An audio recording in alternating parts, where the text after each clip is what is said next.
Hello my friends, welcome to my channel, Lindy's Magpie Reads. You can hear a squirrel in the background there. I don't know what's got her so upset, but not happy. So we'll just put up with the squirrel. I'm going to do a recent reads today. I'm going to talk about 5 books that I have finished. Because Friday's going to be a busy day for me. I will still plan to do a Friday reads, but it's probably going to be minimal, a short one. And meanwhile, I have plenty of things to tell you about. Things that have happened since my last video. Last night, my sweetie and I went to hear Jann Arden speak. If you're not familiar, Jann Arden is a singer, Canadian singer from Alberta, still lives in Alberta. She is also an author. She's written a number of memoirs. She is a funny person. And last night she was talking about how good things can come out of difficult things. Now I've got the kitty on my table, making my camera shake. Sorry about that. So as an example, Jann Arden talked about how in Los Angeles, when her career was just taking off, she was in a limo with the A&M Records producer, and he told her that she was 30 pounds away from being a star. She didn't know how to react to that. When she got back to her hotel, she called her mother, and her mother had the greatest comeback that she could have said, "I really don't want to gain another 30 pounds. Anyway, she also talked about the fact that she has written a novel, and it's coming out in November. She said there is a talking cow, and the cow is awesome, and the whole book sounds awesome to me, so I'm already really excited about this book. Don't even know what the title is yet. The official announcement is supposed to come out later this month. And as you may know, if you've been watching my recent videos, Shawn the Book Maniac came for a little visit this past weekend, and we went on a bookstore crawl. We hit 2 bookstores on Thursday, Audrey's and the Wee Book Inn. Here's a shot of the cat at the Wee Book Inn. And then on Saturday, we went to Glass Bookshop. We each got a book there, or I think Shawn got at least 1 book there. Oh yeah, he got the best book that I've read so far this year, Your Driver is Waiting by Priya Guns. And Scott of Gunpowder Fiction and Plot has mentioned that book on his channel recently. He also really liked it. It's a hot one. And what did I get? Oh yeah, To the Forest by a Quebecois author, and I will probably be talking about that one very soon because I've started reading it and it's good. And then we also checked out a new to me used bookstore, Paper and Birch. Subscribers to both of our channels, Shawn's channel and my channel, Katie and Rose, had told us about this new bookshop. So we checked it out. And while I was there, I really had to pee. And so I wasn't able to enjoy the browsing experience too much, but I will go back. Next, I want to talk about cake. I had company coming. Of course, I make cake. I decided to try the lemon cake from You Are Human and You Need Cake. So this is the book that I've been working my way through, a whole bunch of different cake recipes. And normally I would skip a recipe that has too many eggs. This cake calls for 3 eggs, and I am sensitive to eggs. I have to be careful about how much eggs there are in something that I'm eating because they make my throat close up. So I decided to do what the cookbook author, Julie Van Rosendaal, suggests, replace each egg with 3 tablespoons of aquafaba. That's the liquid from a can of chickpeas. I didn't do any other alterations as far as the leavening went, but I also made another change in the recipe. I used 1/3 kamut flour and 2/3 whole wheat, soft wheat flour. So all whole grains, and the cake had quite a dip in the middle. It didn't rise to a nice, a nice rounded top like you would normally expect on a cake. But I didn't know if it was because of the aquafaba or if it was because of the whole grain flour. So I'm a science-minded person. The next day, I made another lemon cake. This time, everything the same whole grain flour combination, but I used eggs, and it came out nicely rounded on top. So definitely the aquafaba made the difference. Now, here's the thing. Over the course of a few days, where there was still some cake left over, I found that the cake with the eggs got kind of dry and I didn't care for the texture so much. But the cake with the aquafaba not only stayed moist, but also the lemon flavor seemed to increase.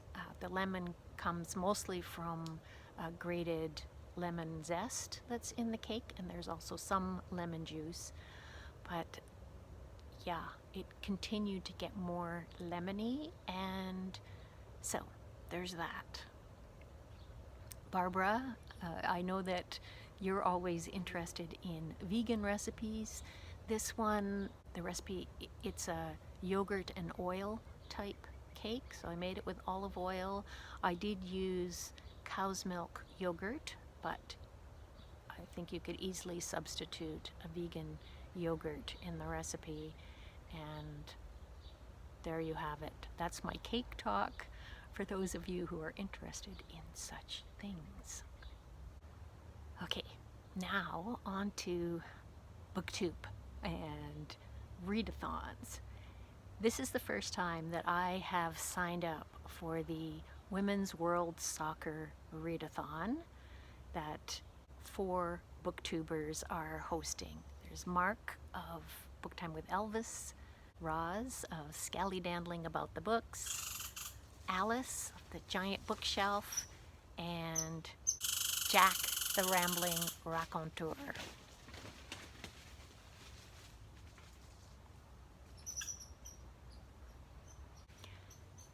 So everybody who's participating gets assigned a country. That is one of the teams participating in FIFA event. And I've got Italy. Actually, me and another Canadian booktuber, Elisabeth of Bouquins and Books. We've got Italy. So the idea is to read something by an Italian author. And I've already accomplished that. I wanted to try an Italian graphic novel. I looked online, and Zerocalcare came up as an author who has really made a splash amongst regular Italian readers. So people who don't normally read graphic novels in Italy are picking up his work. That's a pseudonym for Michele Rec. His mother was French and father Italian. And in this graphic novel that I read, it's autobiographical, and Calcare is the character. It opens with him in hospital waiting room. His grandmother is dying, and then we go back and forth in time, all the way back to when he was 2 years old and was angry with his parents about something. So angry, in fact, that they took him to a pediatrician because he refused to eat or speak. And here's an example of what Zerocalcare does, tying in his work with well-known graphic novels like 300. So he's made the pediatrician look like King Leonidas of Sparta. And I haven't read the graphic novel 300 by Frank Miller. I'm familiar with it though, and I've avoided it because of the violence. It is about war. Anyway, you don't need to have read these other books that he refers to, but it certainly adds some cool layers to the storytelling. We find out that back then, when he ended up going to live with his grandmother, the same grandmother who's dying at the beginning of the book, he, at the same time, got an invisible friend, an armadillo. He's hearing the voice of this friend all the time, telling him things like, keep those scissors handy, like making him more paranoid, I guess. So the mental health of Zerocalcare is definitely an issue in this book. And he's portrayed his mother's side of the family as sort of bird-like with beaks. And his father looks like a duck. And everyone else just looks like regular humans. Here I could see at the funeral, this is what I'm talking about, bird people and regular people. There's family secrets to be revealed, some kind of monsters you can see up in the upper corner of this image. Something scary is in his grandmother's past. There are fox shapeshifters in this story, and everything else is black and white. But when the foxes are portrayed, there's red in ink used in the pictures, and I loved that. I loved the imagination of just the way the story is told, and the mythical elements that come into it, things that happened during the war in France. I didn't mention that this story is actually set in Rome. Did I even tell you the title of this book? The English title is Forget My Name, and it's translated by Carla Roncalli di Montorio. So excited telling you about this book, and I can't even tell you the name of it. I have a cat on my lap as well. Anyway, I accessed this through Hoopla, my library, and I recommend it. I gave it 4 stars when I finished reading it, and by the next day I had upped that to 5 stars because I just kept thinking about it and going back and looking at images, and it's brilliant. It's truly brilliant. It is definitely an adult story. The F-bomb is all over the place, and it's really cool. So that was my read for Italy. If Italy loses to Argentina, that's the first game that they play, then I'll be reading something by an Argentinian author. If you know of graphic novels that have been translated to English by Argentinian authors, leave me notes in the comments. I'm already thinking maybe if I'm reading something by an Argentinian, I'll go with Claudia Pinheiro, is that her name, who wrote Elena Knows, but it's always good to have lots of options. Next up, I've got another graphic novel to tell you about. This one is by Neil Gaiman with illustrations by Colleen Doran. It's based on a short story that he wrote decades ago. I remember reading it. I can't remember which collection it was in, but it was originally published in 1998. And it starts like this. Mrs. Whittaker found the Holy Grail. It was under a fur coat. Every Thursday afternoon, Mrs. Whittaker walked down to the post office to collect her pension, even though her legs were no longer what they were. And on the way back home, she would stop at the Oxfam shop and buy herself a little something. These watercolor paintings by Colleen Doran are absolutely gorgeous. A gentle, lovely, lovely story with the Arthurian mythic element coming into it. She's found the Holy Grail, and now the Knight Galad has knocked on her door and he wants to trade her something for it, but she's not going to easily part with this Holy Grail cup. And this next book, Baby Drag Queen by C.A. Tanaka, I picked up because I watched an online event that's co-hosted by the Vancouver Public Library and the Vancouver Writers Fest. It was 3 trans authors, Casey Plett, Hazel Jane Plant, and the moderator, C.A. Tanaka, or Candy Tanaka. And that's how I saw that they have this YA high-low story out. High-low meaning high interest and low vocabulary or easy accessibility. That's a library or educational term. The high-low series, this is the Orca Soundings series. And you can see that the text has lots of white space. There's wide leading between the lines, and it's in a serif text that's quite dark and just easier to read. And the story is very engaging. It is about Ichiro, who's a transgender boy. He's got a single mother who is struggling to pay rent, and her boss is harassing her. And so Ichiro, even though he's in high school, he is trying to work as much as possible. He's working as a dishwasher, but he wants to help her out so she doesn't have to do this job with a disgusting boss. And he works more and more hours, making it hard for him to get his schoolwork done. And then he also decides to enter a drag contest for young people.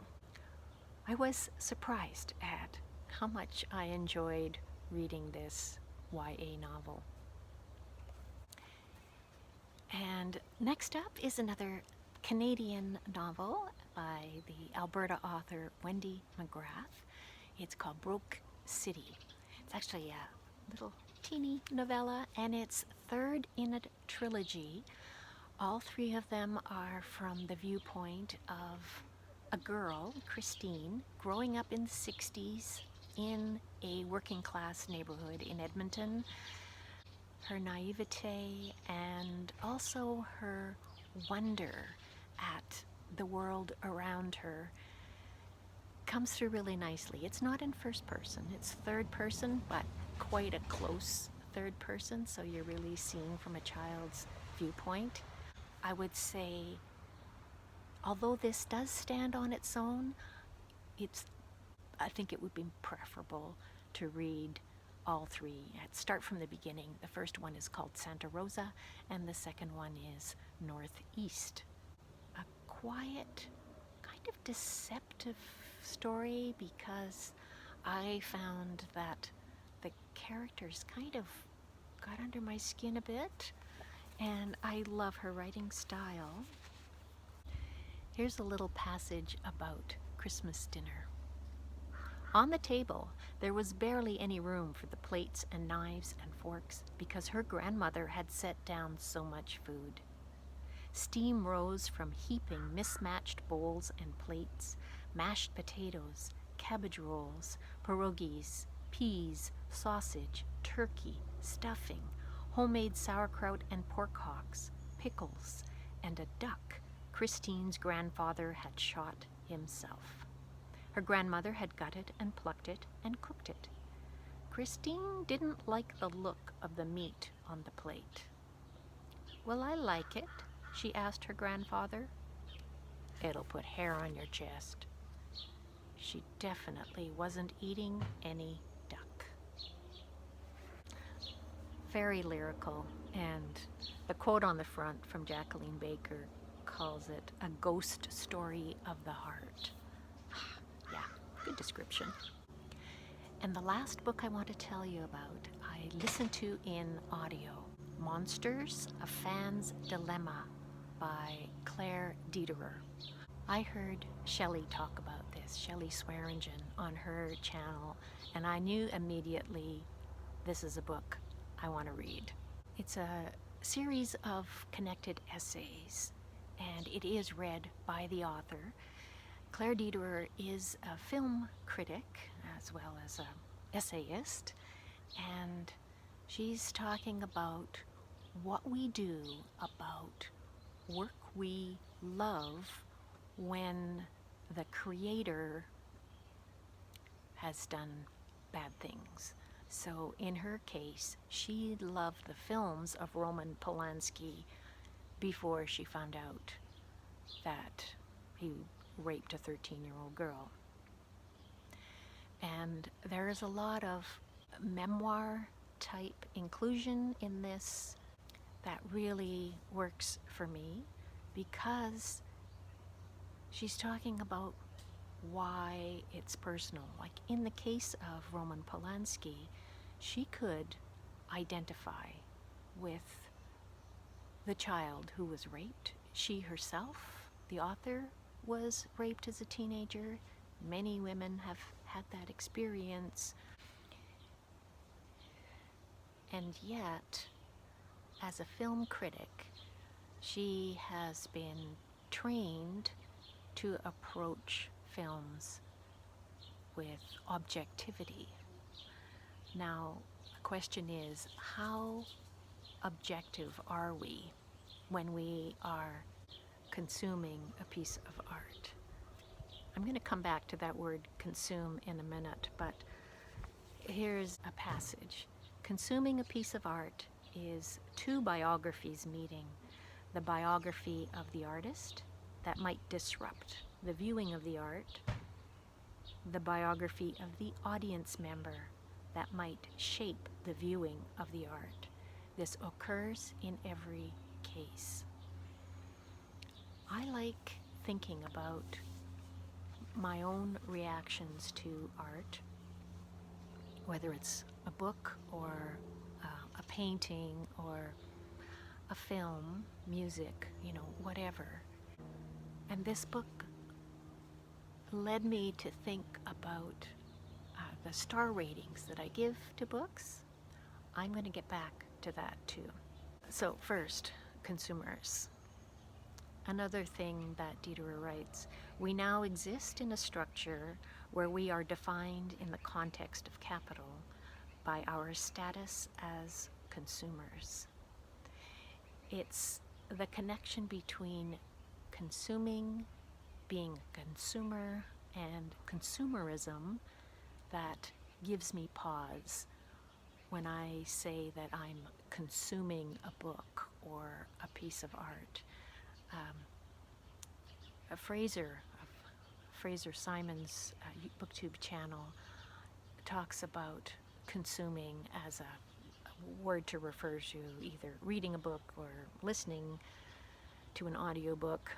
It kind of rubs me the wrong way, just the use of that word, but I don't know of a better one. If you can think of a better one, please use that comment field down below. Maybe I just need to get over that. I don't know. Anyway, let's go back to the structure of reviewing and how you go about it. Now this is the same model that I have used for years. I used to write a lot of book reviews when I was working at the library, and I still have this approach, a 3 points approach, and this is how Claire Dederer describes it. What is the film trying to do? Does it succeed? Was it a worthy objective in the first place? And this particular structure has been around for a long time, because way back in the early 1800s, there was an Italian poet, Alessandro Manzoni, who said, "Every work of art provides its reader with all the necessary elements with which to judge it. In my view, these elements are the author's intent, whether this intent was reasonable, and whether the author had achieved his intent." Now, the problem with that is we have feelings. So, how do we add feelings into the mix? And this leads me right to the final essay. It's nonfiction. I don't think that it's a spoiler to jump to the end, because I think that this ending, the final chapter, really makes the book special. I mean, there's plenty of other great things in this book. Oh, including, let me just back up for a minute, the fact that she says, viewing art is so subjective that she decides not to go through an exhaustive list of monsters, because if she talked about her response to all of these different people who had behaved badly, then she would be enacting a kind of falsehood, because she would be suggesting that there is a correct answer in every case. And in fact, she doesn't want to be looked on as the authority. She says each individual is the authority for what they feel, how they want to react to art. I realized I didn't even get into what are monsters. Okay, well, with men, the examples that she gives in particular, often they are men who have raped. With women, the thing that makes a woman monstrous is often the abandonment of children. So, very interesting. What makes a person a monster? All right, now I'm going to the last chapter. If you don't want to know the ending, just use the timestamps and skip ahead. What do we do with the art of monstrous men? This question is the merest gnat buzzing around the monolith that is the bigger question. What do we do about the monstrous people we love? We've all loved terrible people. How do I know this? Because I know people, and people are terrible. What do we do about the terrible people we love? This question comes with another question nestled inside it. How awful can we be before people stop loving us? So the idea that love is not reliant on judgment, that with love you have to set judgment aside, and love is chaos, and love is anarchy, and that explains why on BookTube we all love different books. Sometimes we love the same ones. Here's another passage that really struck home. We don't love the deserving. We love flawed and imperfect human beings in an emotional logic that belongs to an entirely different weather system than the chilly climate of reason. And so that brings me back around to star ratings. And a recent video that Roz of Scallydandling about the books did. She did a booktube tag about how we rate our books. I will link that video below because I have many similarities in the way that I rate books and the way that I don't even start books that I can tell that I'm not going to enjoy. I have a pretty good sense. But even more, what I've been thinking of lately is why, with Demon Copperhead by Barbara Kingsolver, a book that I rated 5 stars, why wasn't I more excited about it winning the Pulitzer and about winning the Women's Prize for Fiction? I mean, I thought it was a good book. I thought it was a really good book, good enough to give it 5 stars. And yet, that was the objective side of me that was rating the 5 stars. But the feeling side of me didn't connect as much with Demon Copperhead. And I think that's the main reason why I wasn't just jumping up and down for joy about this great book winning 2 prizes. I think, hooray for Barbara Kingsolver. I have read all of her books and I enjoy them. There hasn't been one that I could say I didn't really enjoy. At least some aspects I really did connect with and enjoy. And the same with Demon Copperhead.